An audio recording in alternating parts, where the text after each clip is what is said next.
Assembly Speaker Chung, distinguished members of this Assembly, ladies and gentlemen, thank you for the extraordinary privilege to speak in this great chamber and to address your people on behalf of the people of the United States of America. In our short time in your country, Melania and I have been awed by its ancient and modern wonders, and we are deeply moved by the warmth of your welcome. Last night, President and Mrs. Moon showed us incredible hospitality in a beautiful reception at the Blue House.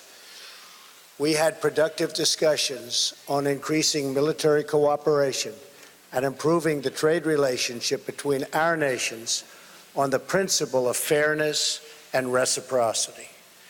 Through this entire visit, it has been both our pleasure and our honor to create and celebrate a long friendship between the United States and the Republic of Korea. This alliance between our nations was forged in the crucible of war and strengthened by the trials of history. From the Incheon landings to Pork Chop Hill, American and South Korean soldiers have fought together, sacrificed together, and triumphed together. Almost 67 years ago, in the spring of 1951, they recaptured what remained of this city where we are gathered so proudly today. It was the second time in a year that our combined forces took on steep casualties to retake this capital from the communists. Over the next weeks and months, the men soldiered through steep mountains and bloody, bloody battles.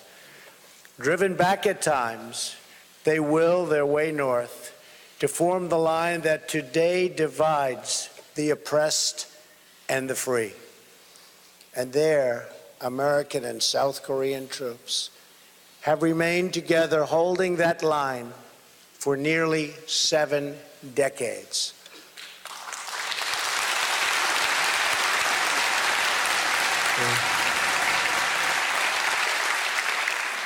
By the time the armistice was signed in 1953, more than 36,000 Americans had died in the Korean War, with more than 100,000 others very badly wounded. They are heroes, and we honor them. We also honor and remember the terrible price the people of your country paid for their freedom. You lost hundreds of thousands of brave soldiers and countless innocent civilians in that gruesome war. Much of this great city of Seoul was reduced to rubble. Large portions of the country were scarred, severely, severely hurt by this horrible war. The economy of this nation was demolished. But as the entire world knows, over the next 2 generations, something miraculous happened on the southern half of this peninsula. Family by family, city by city, the people of South Korea built this country into what is today one of the great nations of the world, and I congratulate you.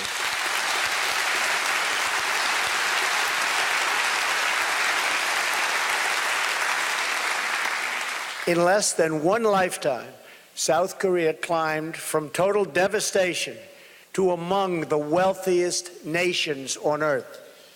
Today, your economy is more than 350 times larger than what it was in 1960. Trade has increased 1,900 times. Life expectancy has risen from just 53 years to more than 82 years today. Like Korea, and since my election exactly 1 year ago today, I celebrate with you.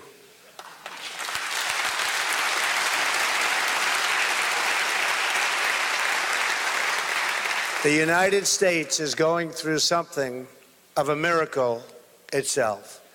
Our stock market is at an all-time high. Unemployment is at a 17-year low. We are defeating ISIS. We are strengthening our judiciary, including a brilliant Supreme Court justice, and on and on and on.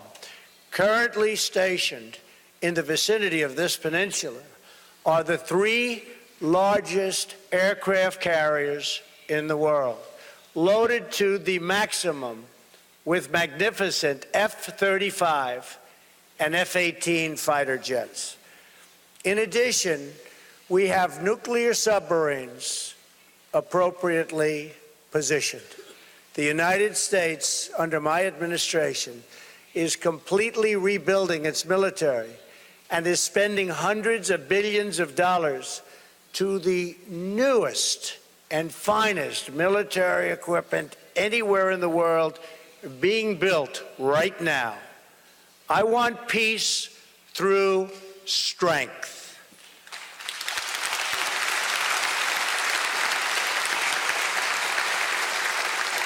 We are helping the Republic of Korea far beyond what any other country has ever done. And in the end, we will work things out far better than anybody understands or can even appreciate. I know that the Republic of Korea, which has become a tremendously successful nation, will be a faithful ally of the United States very long into the future.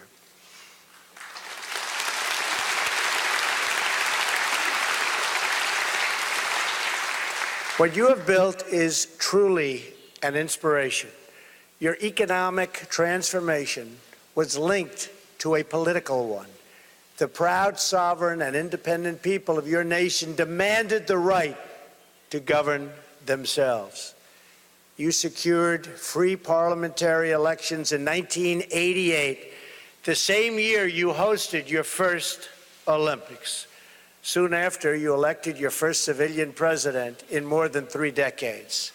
And when the republic you won faced financial crisis, you lined up by the millions to give your most prized possessions, your wedding rings, heirlooms, and gold luck keys, to restore the promise of a better future for your children.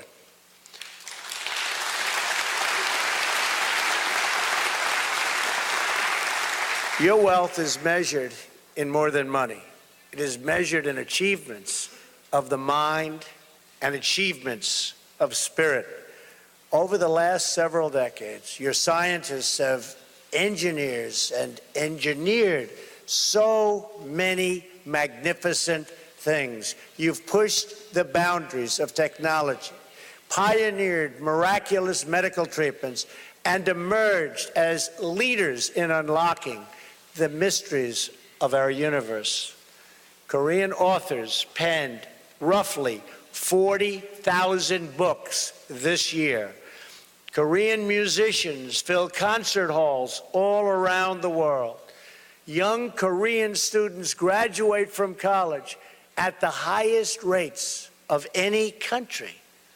And Korean golfers are some of the best on earth.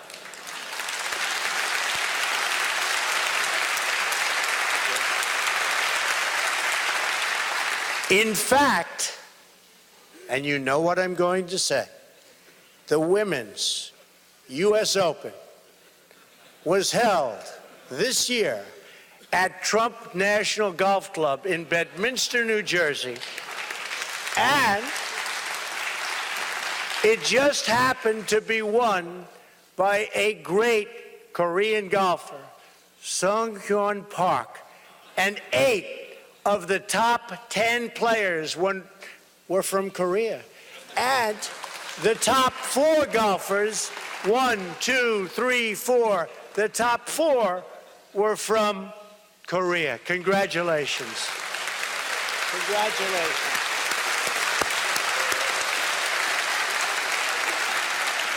And that's something. That is really something. Here in Seoul, architectural wonders like the 63 building and the Lotte World Tower, very beautiful, grace the sky and house the workers of many growing industries. Your citizens now help to feed the hungry, fight terrorism, and solve problems all over the world. And in a few months, you will host the world, and you will do a magnificent job at the 23rd Olympic Winter Games. Good luck.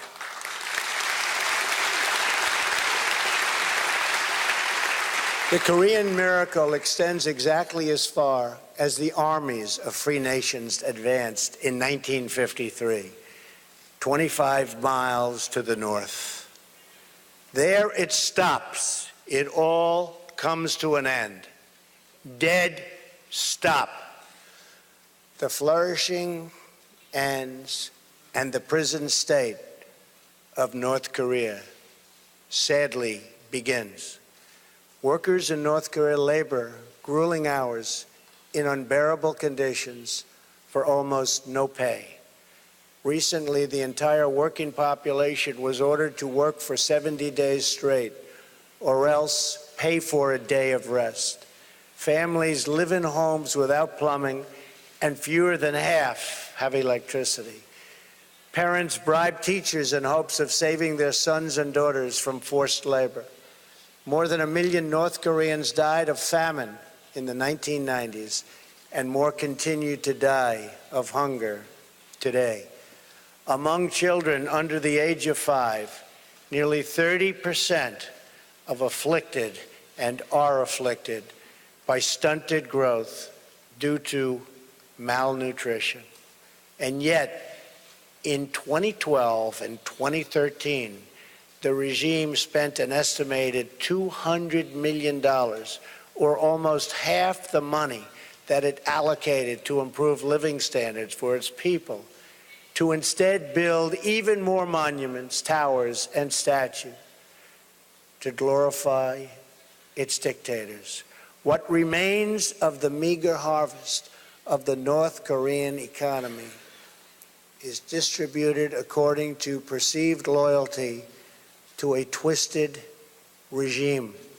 Far from valuing its people as equal citizens, this cruel dictatorship measures them, scores them, and ranks them based on the most arbitrary indications of their allegiance to the state. Those who score the highest in loyalty may live in the capital city. Those who score the lowest starve. A small infraction by one citizen, such as accidentally staining a picture of the tyrant printed in a discarded newspaper, can wreck the social credit rank of his entire family for many decades. An estimated 100,000 North Koreans suffer in gulags, toiling in forced labor, and enduring torture, starvation, rape, and murder on a constant basis. In one known instance, a 9-year-old boy was imprisoned for 10 years because his grandfather was accused of treason. In another, a student was beaten in school for forgetting a single detail about the life of Kim Jong-un. Soldiers have kidnapped foreigners and forced them to work as language tutors for North Korean spies. In the part of Korea that was a stronghold for Christianity before the war, Christians and other people of faith who were found praying or holding a religious book of any kind are now detained, tortured, and in many cases, even executed.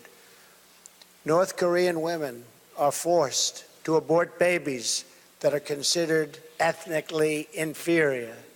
And if these babies are born, the newborns are murdered.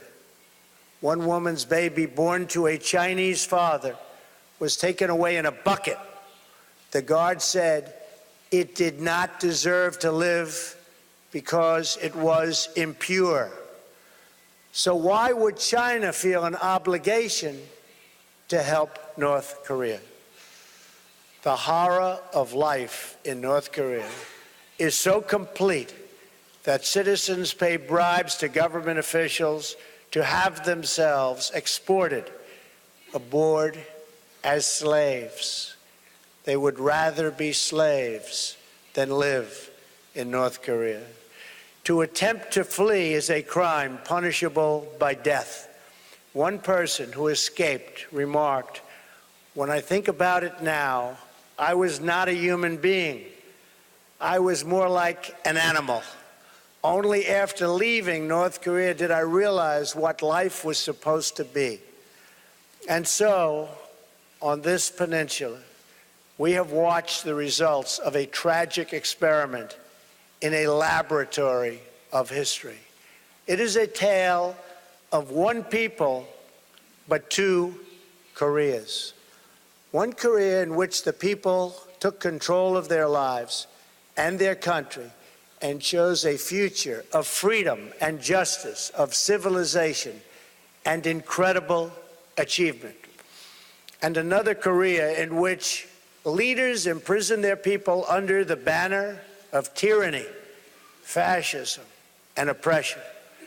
The result of this experiment are in, and they are totally conclusive. When the Korean War began in 1950, the two Koreas were approximately equal in GDP per capita. But by the 1990s, South Korea's wealth had surpassed North Korea's by more than 10 times. And today, the South's economy is over 40 times larger. So you started the same a short while ago, and now you're 40 times larger. You're doing something right. Considering the misery wrought by the North Korean dictatorship, it is no surprise that it has been forced to take increasingly desperate measures to prevent its people from understanding this brutal contrast. Because the regime fears the truth above all else, it forbids virtually all contact with the outside world. Not just my speech today, but even the most commonplace facts of South Korean life are forbidden knowledge to the North Korean people. Western and South Korean music is banned. Possession of foreign media is a crime, punishable by death. Citizens spy on fellow citizens. Their homes are subject to search at any time, and their every action is subject to surveillance. In place of a vibrant society, the people of North Korea are bombarded by state propaganda practically every waking hour of the day. North Korea is a country ruled as a cult. At the center of this military cult is a deranged belief in the leader's destiny to rule as parent protector over a conquered Korean peninsula and an enslaved Korean people. The more successful South Korea becomes, the more decisively you discredit the dark fantasy at the heart of the Kim regime. In this way, the very existence of a thriving South Korean republic threatens the very survival of the North Korean dictatorship. This city and this assembly are living proof that a free and independent Korea not only can, but does stand strong, sovereign, and proud among the nations of the world.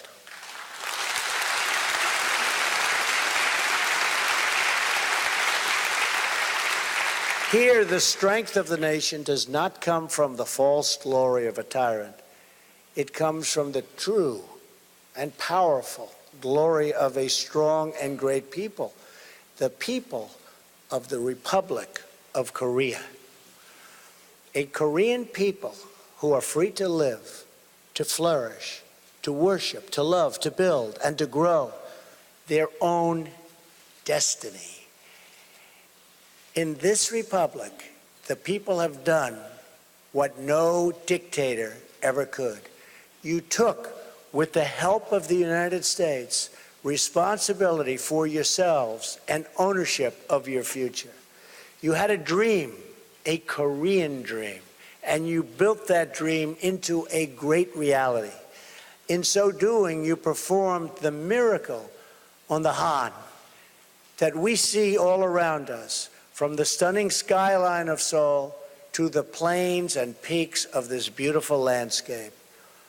You have done it freely. You have done it happily. And you have done it in your own very beautiful way.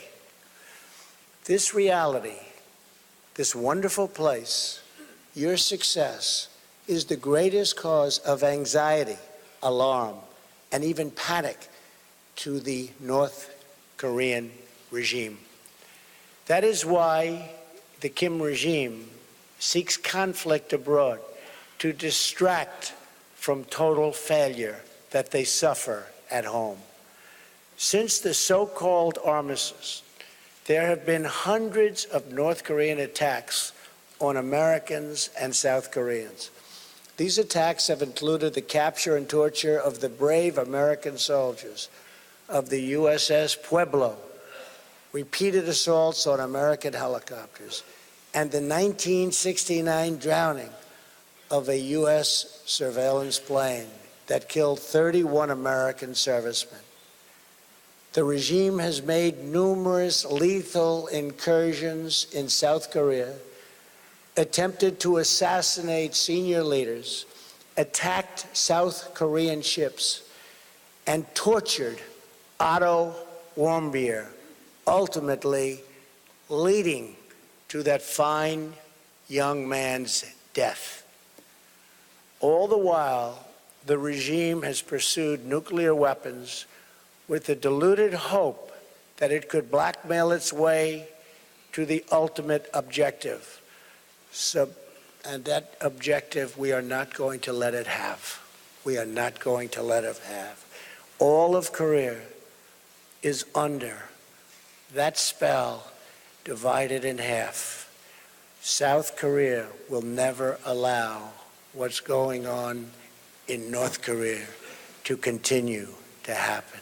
The North Korean regime has pursued its nuclear and ballistic missile programs in defiance of every assurance, agreement, and commitment it has made to the United States and its allies. It's broken all of those commitments.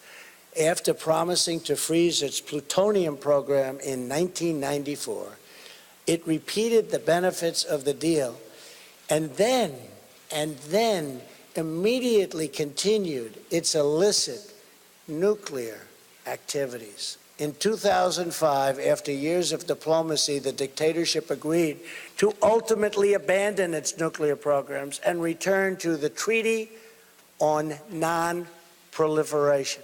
But it never did, and worse, it tested the very weapons it said it was going to give up. In 2009, the United States gave negotiations yet another chance and offered North Korea the open hand of engagement. The regime responded by sinking a South Korean Navy ship, killing 46 Korean sailors. To this day, it continues to launch missiles over the sovereign territory of Japan and all other neighbors, test nuclear devices, and develop ICBMs to threaten the United States itself. The regime has interpreted America's past restraint as weakness. This would be a fatal miscalculation. This is a very different administration than the United States has had in the past. Today, I hope I speak not only for our countries, but for all civilized nations when I say to the North, do not underestimate us and do not try us. We will defend our common security, our shared prosperity, and our sacred liberty. We did not choose to draw here on this peninsula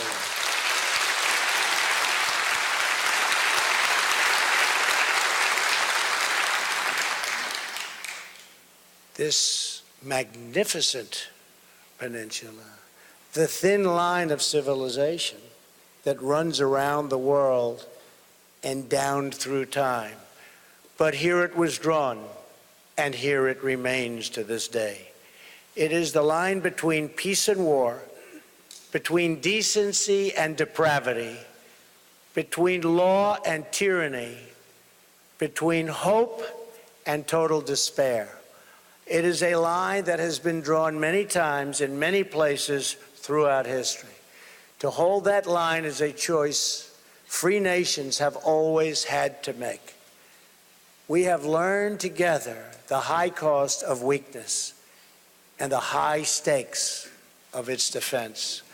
America's men and women in uniform have given their lives in the fight against Nazism, imperialism, communism, and terrorism. America does not seek conflict or confrontation, but we will never run from it. History is filled with discarded regimes that have foolishly tested America's resolve. Anyone who doubts the strength or determination of the United States should look to our past, and you will doubt it no longer. We will not permit America or our allies to be blackmailed or attacked.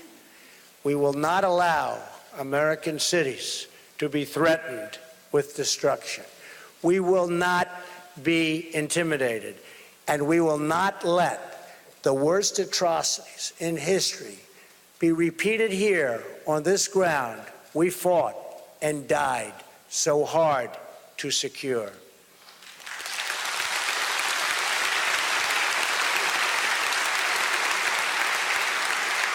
That is why I come here to the heart of a free and flourishing Korea with a message for the peace-loving nations of the world. The time for excuses is over. Now is the time for strength. If you want peace, you must stand strong at all times. The world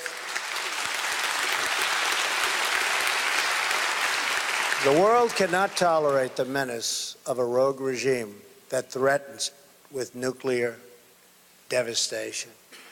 All responsible nations must join forces to isolate the brutal regime of North Korea, to deny it and any form of it. You cannot support, you cannot supply, you cannot accept. We call on every nation, including China and Russia, to fully implement UN Security Council resolutions, downgrade diplomatic relations with the regime, and sever all ties of trade and technology. It is our responsibility and our duty to confront this danger together, because the longer we wait, the greater the danger grows and the fewer the options become.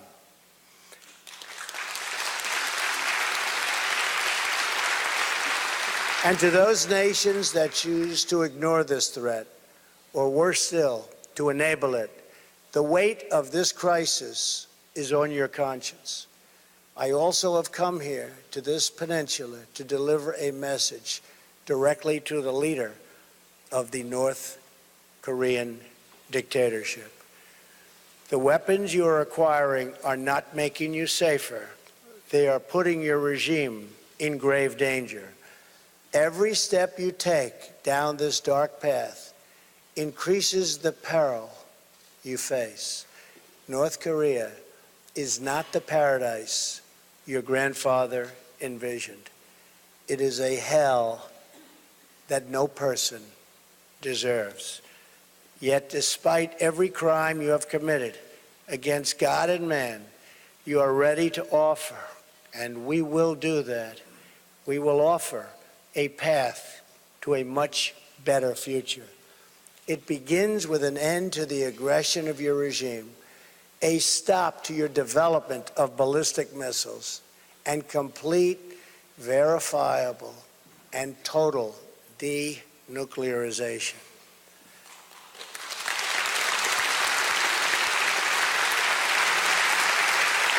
A sky-top view of this peninsula shows a nation of dazzling light in the south and a mass of impenetrable darkness in the north.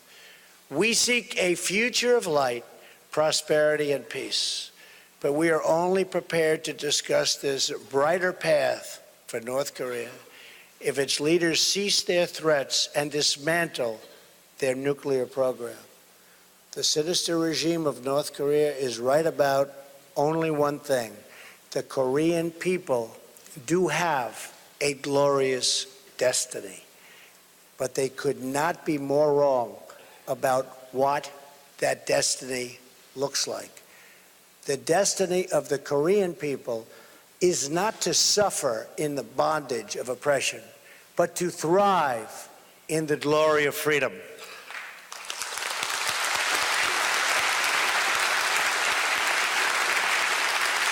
What South Koreans have achieved on this peninsula is more than a victory for your nation. It is a victory for every nation that believes in the human spirit. And it is our hope that someday soon, all of your brothers and sisters in the North will be able to enjoy the fullest of life intended by God. Your republic shows us all of what is possible. In just a few decades, with only the hard work, courage, and talents of your people, you turned this war-torn land into a nation blessed with wealth, rich in culture, and deep in spirit. You built a home where all families can flourish and where all children can shine and be happy. This Korea stands strong and tall among the great community of independent, confident, and peace-loving nations. We are nations that respect our citizens, cherish our liberty, treasure our sovereignty, and control our own destiny. We affirm the dignity of every person and embrace the full potential of every soul. And we are always prepared to defend the vital interests of our people against the cruel ambition of tyrants. Together we dream of a Korea that is free, a peninsula that is safe, and families that are reunited once again. We dream of highways connecting north and south, of cousins embracing cousins, and this nuclear nightmare replaced with the beautiful promise of peace. Until that day comes, we stand strong and alert. Our eyes are fixed to the north and our hearts praying for the day when all Koreans can live in freedom. Thank you. God bless you. God bless the Korean people. Thank you very much. Thank you. Thank you very much.